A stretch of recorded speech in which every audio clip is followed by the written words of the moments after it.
संगत जी, एक बार एक संत जो ठाकुर जी के कट्टर भक्त जिसे हम कह सकते हैं, हर वक्त उठते बैठते हर काम करते हुए बस ठाकुर जी बहुत प्रेम ठाकुर जी से किया करते।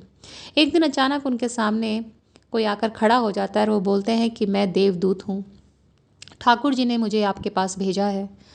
अब ये जो संत है, होता है ना कि एक कट्टर भक्त होता है, दिन भर बस अपने प्रभु के बारे में सोचता है, तो कोई आकर उसे बोल भी दे कि प्रभु ने भेजा है, तो उसके मन में ये भी विचार नहीं आता कि मेरे साथ छल तो नहीं कर रहा है, मजाक तो नहीं कर रहा है। वो सच मान जाते हैं, बहुत खुश होते हैं, आंखों से आंसू टपकने लगते हैं कि आपको ठाकुर जी ने मेरे पास भेजा है। देवदूत कहते हैं हाँ, उन्होंने ही भेजा है और बोला है कि आपको क्या चाहिए वो मैं आपको देकर जाऊं। इस पर संत कहते हैं मुझे क्या चाहिएगा, ठाकुर जी वैकुंठ में बैठकर मेरे बारे में सोच रहे हैं, उनकी निगाह मेरे ऊपर है, वो मुझे देख पा रहे हैं, इससे बढ़कर मेरे लिए क्या हो सकता है कि उन्होंने मेरे बारे में सोचा और आपको मेरे पास भेज दिया। मुझे और कुछ नहीं चाहिए, मेरी सारी इच्छाएं पूरी हो गई हैं। देवदूत कहते हैं नहीं नहीं, आपको कुछ तो लेना पड़ेगा, मुझे तो आपको कुछ ना कुछ देकर ही जाना है। फिर संत कहते हैं मुझे कुछ भी नहीं चाहिए, मेरी सारी इच्छा खत्म हो चुकी है, मुझे तो बस अपने प्रभु की जो भक्ति थी वही चाहिए थी और आज मेरी भक्ति उन तक पहुंच गई। उन्होंने आपको मेरे पास भेजा, यानी कि प्रभु मुझे सुन पा रहे हैं, मुझे देख पा रहे हैं, इससे बढ़कर मेरे लिए कुछ नहीं है, मुझे और कुछ नहीं चाहिए। देवदूत कहते हैं नहीं नहीं, मांगना तो पड़ेगा, मैं तो आपको कुछ ना कुछ देकर जाऊंगा।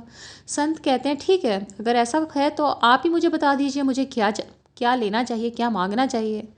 तो देवदूत कहते हैं ऐसा करो, तुम मुझसे ये मांग लो कि तुम जिस किसी को भी छुओगे तो उसके सारे कष्ट खत्म हो जाएंगे। संत कह रहे हैं अरे नहीं, ये मैं कैसे मांग सकता हूँ, ये मैं नहीं मांगूंगा। देवदूत कहते हैं क्यों, ये तो बहुत अच्छी बात है कि आप किसी को भी छुएं और उसके कष्ट खत्म हो जाएं। तो ये बोलते हैं दुनिया ऐसी है कि अगर मैं किसी को भी छूऊंगा उसके कष्ट खत्म हो जाएंगे तो मुझे भगवान समझने लगेगा, लोग मुझे ईश्वर मानने लगेंगे, ठाकुर जी मानने लगेंगे। मैं ठाकुर जी का स्थान कैसे ले सकता हूँ, मैं तो उनका दास हूँ, मुझे ये वर मत देना। तो फिर संत सोचते हैं थोड़ी देर और बोलते हैं देवदूत से कि आप ऐसा कीजिए कि मुझे कुछ ऐसा वर दीजिए कि जो मेरी परछाई को छुएगा उसके सारे कष्ट खत्म हो जाएंगे।